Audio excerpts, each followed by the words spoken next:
सास बहू का लिव इन रिलेशन। नेहा खुले विचारों वाली लड़की थी। अरे नेहा, क्या दिन में सोती है?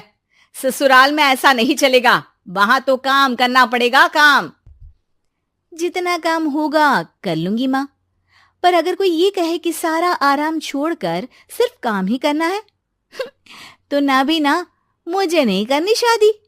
अरे कैसी बात कर रही हो? अच्छा चलो जाकर नहा लो, मैं नाश्ता लगा देती हूँ, फिर तुम्हें कॉलेज भी तो जाना है।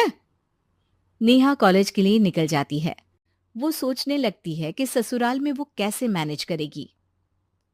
क्या हुआ नेहा, परेशान लग रही हो? अरे यार, तू तो मुझे जानती है ना, मुझे अपनी लाइफ बिल्कुल परफेक्ट चाहिए, लेकिन लग नहीं रहा लोग मानेंगे। यार, कहीं मेरी शादी ऐसे घर ना हो जाए जहां मेरी जिंदगी ही नरक हो जाए। अरे मैंने ना कल एक इंग्लिश फिल्म देखी थी, उसमें भी कुछ ऐसी ही समस्या थी हीरोइन की। अच्छा, तो फिर क्या किया उसने? उसने तो अपने होने वाले पति से साफ साफ कह दिया कि वो पहले उसके घर कुछ दिन तक बिना शादी के रह कर देखेगी, और अगर ठीक लगा तो ठीक, वरना तेरे मेरे रास्ते अलग।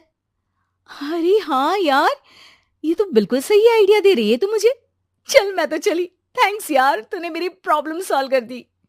ये बोलकर नेहा खुशी खुशी वहां से निकल जाती है, लेकिन पीछे से उसकी सहेली कहती है, अरे नेहा, नहीं नहीं, कुछ नहीं सुनना मुझे।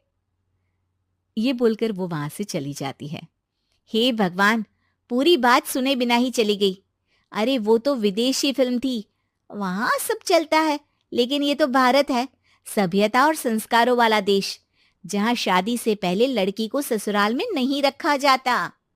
खैर, नेहा मस्त होकर घर आती है। नेहा, कल तुझे लड़के वाले देखने आने वाले हैं, और हाँ, इस बार कोई बहाना नहीं चलेगा। हाँ हाँ, आने दो आने दो, मैं तैयार हूं शादी के लिए। अगले दिन लड़के वाले आते हैं, जहां लड़का कहता है, मुझे अकेले में लड़की से कुछ पूछना है। हाँ हाँ, क्यों नहीं बेटा, जाओ नेहा, घर तो दिखा दो इन्हें। नेहा भी खुश हो जाती है कि उसे मौका मिल गया है लड़के से अपनी शर्त रखने का। देखो, मुझे ना शादी से बहुत डर लगता है, पता नहीं कैसी लड़की आए, तालमेल बना पाए कि नहीं मेरे परिवार से।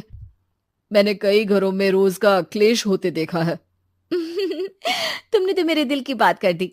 मैं भी यही सोच रही थी कि भाई सास तो अच्छी होनी चाहिए, पति सपोर्ट करे ना करे, रहना तो पूरे दिन सास के साथ है। लेकिन मेरे पास ना इसके लिए एक बहुत अच्छा आइडिया है। अच्छा, कैसा आइडिया? क्यों ना शादी के पहले मैं कुछ दिनों तक तुम्हारे घर आकर रह लूं, तुम लोग मुझे समझ लेना, मैं तुम लोगों को समझ लूंगी। ठीक लगा तो शादी, वरना टाटा बाय बाय। क्यों? लड़के को नेहा की बात में दम लगता है। वो घर के सभी लोगों के सामने नेहा की बात रखता है। अरे पागल हो गई है क्या? ये कैसी शर्त है? अरे शादी से पहले मैं क्यों तुझे किसी और के घर भेजूंगी रहने? अरे लड़की के ख्याल तो 20 साल आगे के हैं, इतनी भी खुले विचारों वाली लड़की नहीं चाहिए हमें। अरे माँ, क्या बुरा और गलत बोल रही है ये? रहना तो हम दोनों का है ना। कल को कोई परेशानी आई तो तुम सब तो ये बोलकर निकल जाओगे कि जिंदगी तुम लोगों को ही निभानी है। तुम लोगों को जो करना है करो, तब क्या करूंगा बताओ? सबके समझाने पर वो लोग मान जाते हैं। वाह, मैं 2-3 दिनों में पैकिंग कर लूंगी, तो आकर मुझे ले जाना। और नेहा पहुंच जाती है विशाल के घर। आओ आओ, ये रहा तुम्हारा कमरा। इस घर में तुम एज अ गेस्ट रहो, लेकिन माँ तुम्हें बहू की तरह ही ट्रीट करेंगी, और तुम भी उन्हें सास की तरह ही रखना। बस फिर क्या था, शुरू हो जाता है लिव इन सास बहू का ड्रामा। अरे चाय तो बना दे बहू। जी सासू माँ, अभी लाई।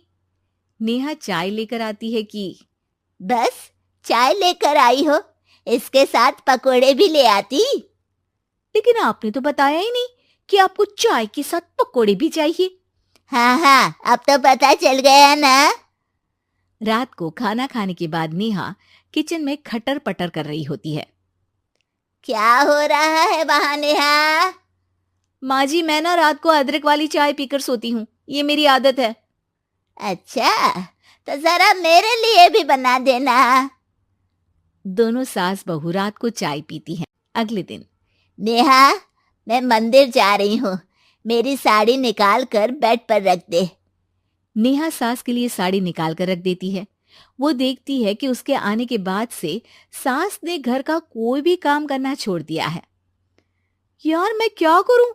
ऐसा ससुराल तो मुझे नहीं चाहिए था जिसमें मैं ही सारा काम करूं। मैं तो ऐसा घर चाहती हूं जहां सास और बहू दोनों मिलकर किचन में काम करें। हे भगवान, रात को चाय पी ली, पेट में गैस बन गई, अब तो चला भी नहीं जा रहा है। मुझे तो ऐसी बहू चाहिए जो हेल्थ के प्रति कॉन्शियस हो, क्योंकि वो ठीक रहेगी तभी तो मैं ठीक रहूंगी। दोनों समझ जाती हैं कि वो लोग एक दूसरे के लिए नहीं बने हैं।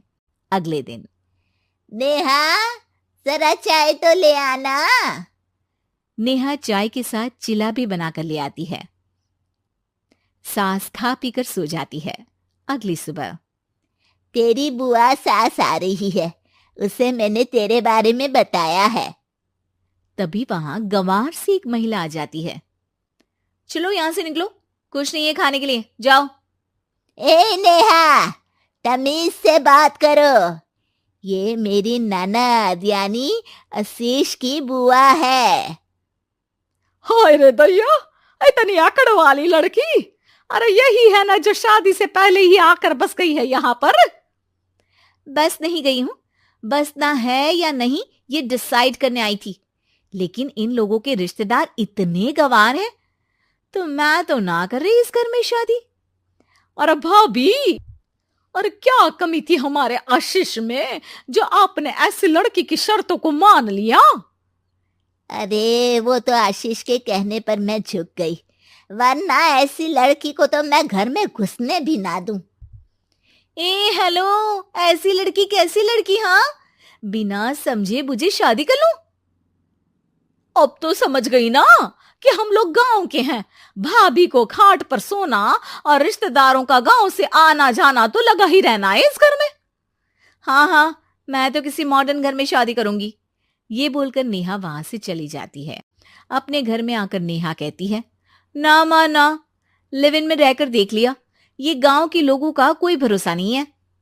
खैर, नेहा की शादी एक मॉडर्न घर में हो जाती है, जहां सास कहती हैं, हे नेहा, मैं टेनिस खेलने जा रही हूं, आओ तो जूस बनाकर रखना, और हाँ, वॉलनट्स और ओट्स भी बना लेना। जी माँ। माँ मॉम बोलो डार्लिंग, माँ इज ओल्ड फैशन। बेचारी नेहा सर पर हाथ रख लेती है। हे भगवान, ये सास तो सास ही होती है, गांव की हो या शहर की।